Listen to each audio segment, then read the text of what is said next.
Hello everyone, आज हम बात करेंगे अपने हिंदी के प्रीवियस ईयर पेपर के बारे में। चलिए स्टार्ट करते हैं। हमारी पेडागोजी का फर्स्ट क्वेश्चन कह रहा है हिंदी की कि निम्नलिखित में से कौन सा सिद्धांत राष्ट्रीय पाठ्यचर्या रूपरेखा 2005 के 5 निर्देशक सिद्धांतों में शामिल नहीं है।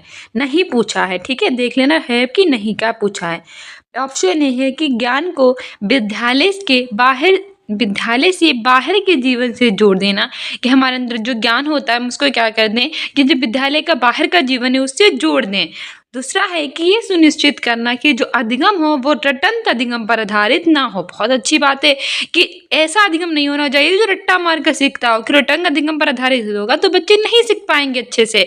तो ये तो हो सकता है, बहुत प्यारा है। तीसरा है कि पाठ्यचर्या को इस प्रकार से क्रमबद्ध करना कि वह बच्चों के समग्र विकास में मदद करे और पाठ्य पुस्तक केंद्रित ना हो। पता है कि व्यावसायिक अध्यापक की भूमिका निभाना। तो जो सिद्धांत राष्ट्रीय पाठ्यचर्या रूपरेखा 2005 के 5 निर्देशक सिद्धांतों में शामिल थे उसमें से नहीं पूछा है, तो ऑप्शन सी सही हो जाएगा। ये वाला इसमें शामिल नहीं था, बाकी सारे शामिल थे।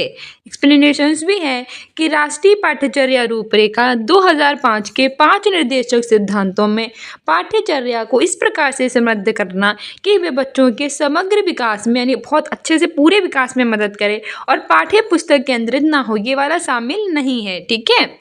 नेक्स्ट है कि भाषा की अंतर संबंधित व्यवस्थाओं में क्या शामिल है। ऑप्शन ए है ध्वनि विज्ञान और वाक्य विन्यास, ऑप्शन बी है ध्वनि विज्ञान और अर्थ विज्ञान, ऑप्शन सी है ध्वनि विज्ञान आकृति विज्ञान वाक्य विन्यास और अर्थ विज्ञान, और ऑप्शन डी है वाक्य विन्यास आकृति विज्ञान और अर्थ विज्ञान। तो सही आंसर हो जाएगा ऑप्शन ए ध्वनि विज्ञान और वाक्य विन्यास, ठीक है।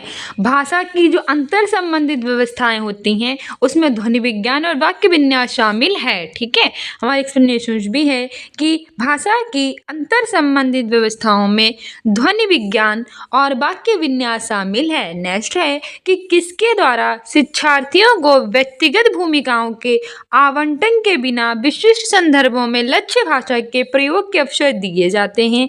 ऑप्शन ए है अभिव्यक्ति, ऑप्शन बी है सिमुलेशन, ऑप्शन सी है रोल प्ले और ऑप्शन डी है प्रतियोगिता। सही आंसर हो जाएगा ऑप्शन ए अभिव्यक्ति, ठीक है।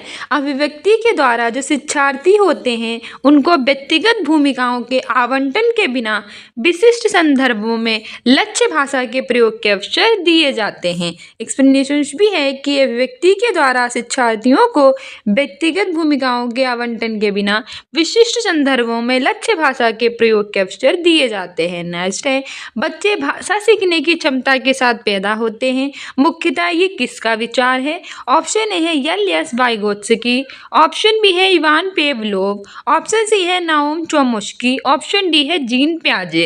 आंसर हो जाएगा ऑप्शन सी नोम चोम्स्की। बच्चे जो होते हैं वो भाषा सीखने की क्षमता जो होती है उसके साथ पैदा होते हैं। यह विचार नोम चोम्स्की का है, ठीक है। नोम चोम्स्की मोस्ट इंपॉर्टेंट है, याद रखना। उन्होंने ही कहा था कि बच्चे भाषा सीखने की क्षमता के साथ पैदा होते हैं। हिंदी में बहुत ज़्यादा नोम चोम्स्की को पूछा जाता है। एक्सप्लेनेशन है कि नोम चोम्स्की के अनुसार बच्चे भाषा सीखने की क्षमता यानी कैपेसिटी के साथ पैदा होते हैं।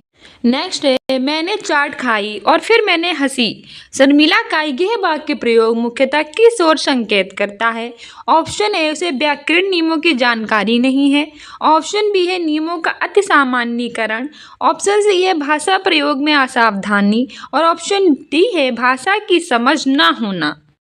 तो ये जो वाक्य है मैंने चाट खाई और फिर मैंने हंसी, तो फिर ये तो यही बता रहा है कि उसे व्याकरण नियमों की जानकारी नहीं है, ठीक है, क्योंकि ये तो गलत हो जाएगा। मैंने हंसी ये क्या होता है, मैंने चाट खाई और फिर मैं हंसी, ऐसे हो सकता था। मैंने क्या होता है, तो उसे व्याकरण नियमों की जानकारी नहीं है। हमारा एक्सप्लेनेशन भी है कि मैंने चाट खाई और फिर मैंने हंसी। शर्मिला का ये जो भाषा वाक्य प्रयोग है उसके व्याकरणिक नियमों की जानकारी ना होने की ओर संकेत करता है। नेक्स्ट है लिखित कार्य की जांच में बच्चों की सहायता लेने से ऑप्शन ए केवल पठन कौशल का अभ्यास होता है, ऑप्शन बी है बच्चे ज़्यादा गलतियां ढूंढना सीख जाते हैं, ऑप्शन सी है बच्चों को दूसरों के हस्तलिखित सामग्री को पढ़ने का अवसर और अवलोकन क्षमता के विकास का अवसर मिलता है, और ऑप्शन डी है बच्चे दूसरे के विचारों से परिचित होते हैं। तो बताइए लिखित कार्यों की जांच में बच्चों की सहायता लेने से क्या होता है? तो सही आंसर हो जाएगा ऑप्शन सी कि बच्चों को दूसरे के जो हस्तलिखित सामग्री है उसको पढ़ने का अवसर मिल जाता है और अवलोकन क्षमता जो होती है ऑब्जर्वेशन कैपेसिटी उसके भी विकास का क्या मिलता है? अवसर उसे मिलता है। नेक्स्ट है हमारी एक्सप्लेनेशन है कि लिखित कार्यों की जांच में बच्चों की सहायता लेने से बच्चों के दूसरे के हस्तलिखित सामग्री के पढ़ने का अवसर और अवलोकन क्षमता के विकास का अवसर मिलेगा और ऐसा करने से बच्चों को जब दूसरों के लिखित कार्यों की जांच करने का मौका मिलेगा तब वह उसकी कमियां और जो अच्छाइयां होती हैं उनको जान सकेगा, जिससे उनकी अपनी भी कमियां जो हैं उसे पूरा करने का प्रयुक्त अनुभव हो जाएगा। यानी कैसे अपनी कमियों को पूरा किया जाता है, अपनी कमियों को बंद किया जाता है, अपनी कमियां जो हैं वो अब उनमें ना हो, एक वो अनुभव हो जाएगा। नेक्स्ट है कि लोकगीतों को भाषा की कक्षाओं में स्थान दिया जाना चाहिए क्योंकि ऑप्शन ए है कि लोकगीतों को बढ़ावा देना भाषा शिक्षण का मुख्य उद्देश्य है। ऑप्शन बी है लोकगीत गाए जा सकते हैं।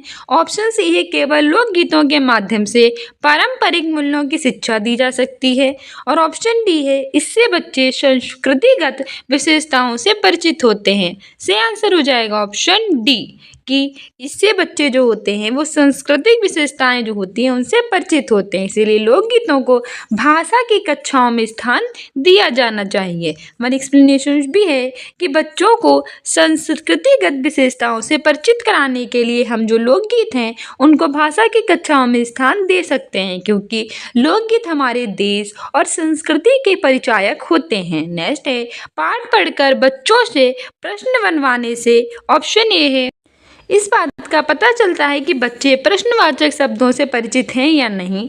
ऑप्शन बी है शिक्षक को यह जानने का अवसर मिलता है कि बच्चों ने पाठ को कितनी गहराई से समझा है। ऑप्शन सी है कक्षा कार्य की अच्छी उक्ति पूरी होती है और ऑप्शन डी है प्रश्न बनाने की आदत का विकास होता है। डी शिक्षक को यह जानने का अवसर मिलता है कि बच्चों ने पाठ को कितनी गहराई से समझा है। हम पाठ पढ़कर बच्चों से प्रश्न बनवा सकते हैं, इससे हमें ये पता चलेगा कि बच्चे हैं उन्होंने पाठ को कितनी गहराई से समझा है। ऑप्शन बी सही हो जाएगा। ठीक है, एक्सप्लेनेशन भी है कि पाठ पढ़कर बच्चों से प्रश्न बनवाने से शिक्षक को यह जानने का अवसर मिलता है, शिक्षक यह जान सकते हैं कि बच्चों ने पाठ को कितनी गहराई से समझा है, क्योंकि अगर वो उसे अच्छे से समझेंगे तो वो पाठ पढ़कर प्रश्न को अच्छे से बना पाएंगे और वहीं अगर वो ऊपर ऊपर से पढ़ेंगे तो वे ऐसा नहीं कर पाएंगे। नेक्स्ट है किसी भाषा कक्षा में कहानी कथन की आवश्यकता के संदर्भ में कौन सा तर्क उचित नहीं है, नहीं पूछा है। पहला है कि सभी बच्चों को भाषा सुनने का परिवेश मिलता है। ऑप्शन बी है कि सभी बच्चों की जो क्षमता होती है उसको ध्यान में रखते हुए ये उचित नहीं है। थर्ड है बच्चों को शब्द भंडार के विकास के अवसर भी प्राप्त होते हैं और चौथा है सभी बच्चों की क्षमता अनुसार जो कल्पना शक्ति होती है उसका विकास होता है। सही आंसर हो जाएगा ऑप्शन डी कि सभी बच्चों की क्षमता के अनुसार कल्पना शक्ति का विकास होता है। किसी भाषा की कक्षा में कहानी कथन की जो आवश्यकता होती है उसके संदर्भ में ये तर्क उचित नहीं है, जबकि सभी बच्चों को भाषा सुनने का परिवेश मिलता है, सभी बच्चों की क्षमता को ध्यान में रखते हुए उचित नहीं है और सब बच्चों को शब्द भंडार के विकास के अवसर प्राप्त होते हैं।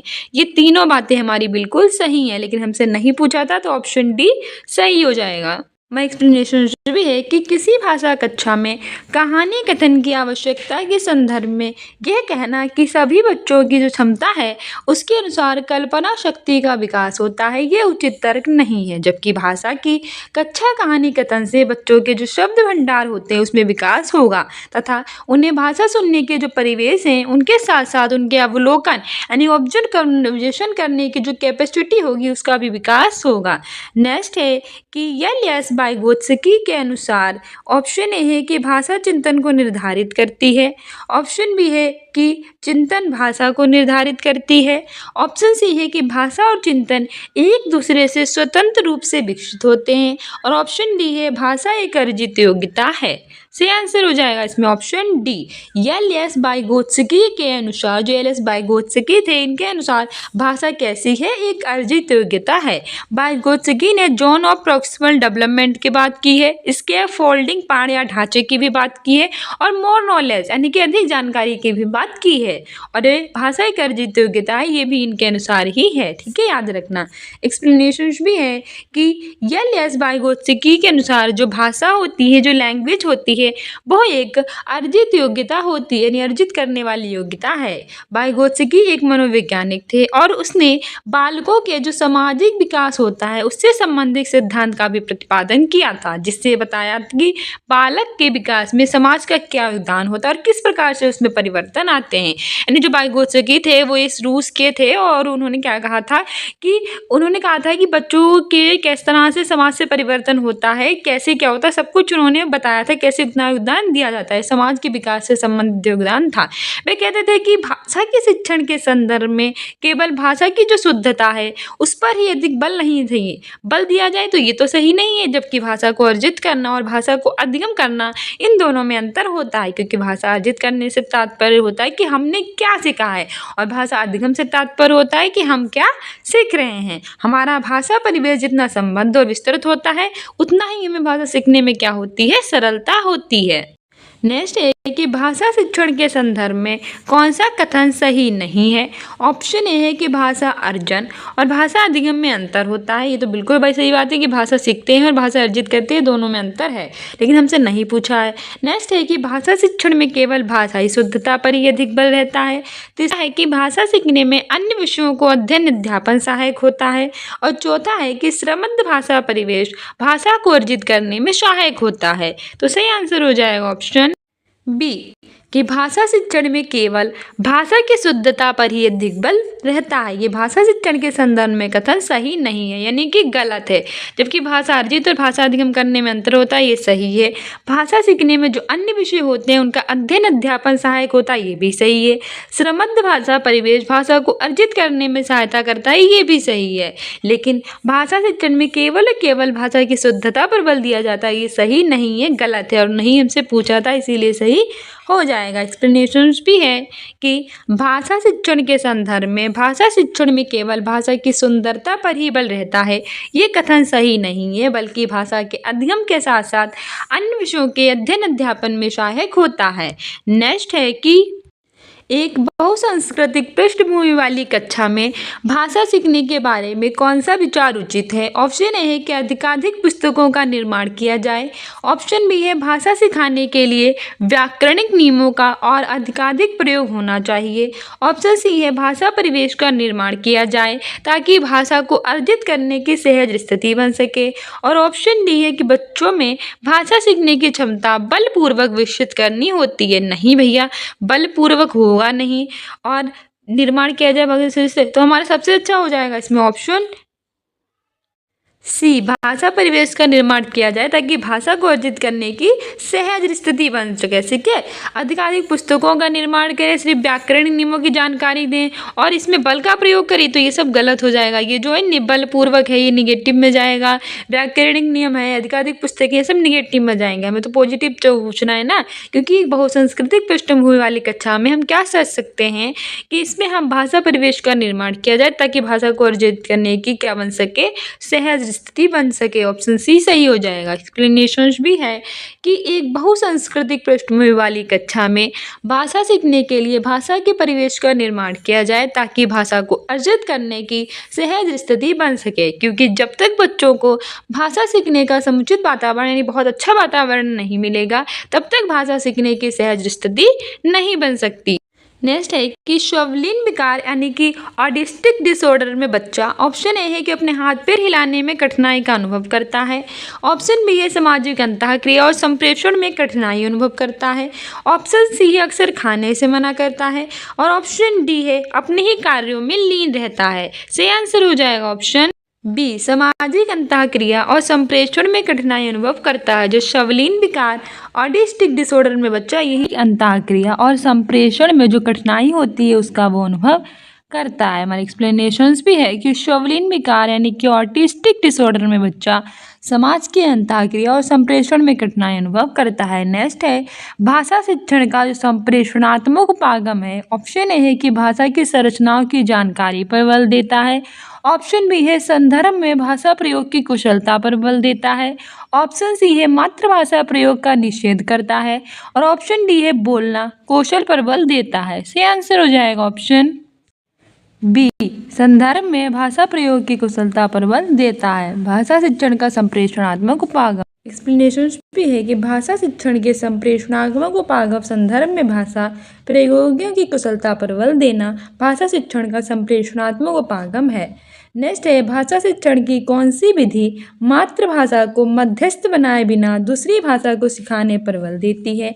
ऑप्शन ए द्विभाषी विधि, ऑप्शन बी है अनुवाद विधि, ऑप्शन सी है व्याकरण और अनुवाद विधि, ऑप्शन डी है प्रत्यक्ष विधि। सही आंसर हो जाएगा ऑप्शन डी, प्रत्यक्ष विधि। ये भाषा शिक्षण की वे विधि है जो मातृभाषा को मध्यस्थ बनाए बिना दूसरी भाषा को सिखाने पर बल देती है। एक्सप्लेनेशन भी है कि भाषा शिक्षण की जो प्रत्यक्ष विधि होती है वो मातृभाषा को मध्यस्थ बनाए बिना दूसरी भाषा को सीखने पर बल देती है और प्रत्यक्ष विधि मूर्त से अमूर्त की तरफ चलती है। किससे? मूर्त की अमूर्त की तरफ। स्टूडेंट्स ये था हमारा सोशल साइंस का प्रीवियस ईयर का पेपर 6 to 8 के लिए था। 2.5 घंटे इसकी टाइमिंग थी। 6/2/2023 को ये हुआ था।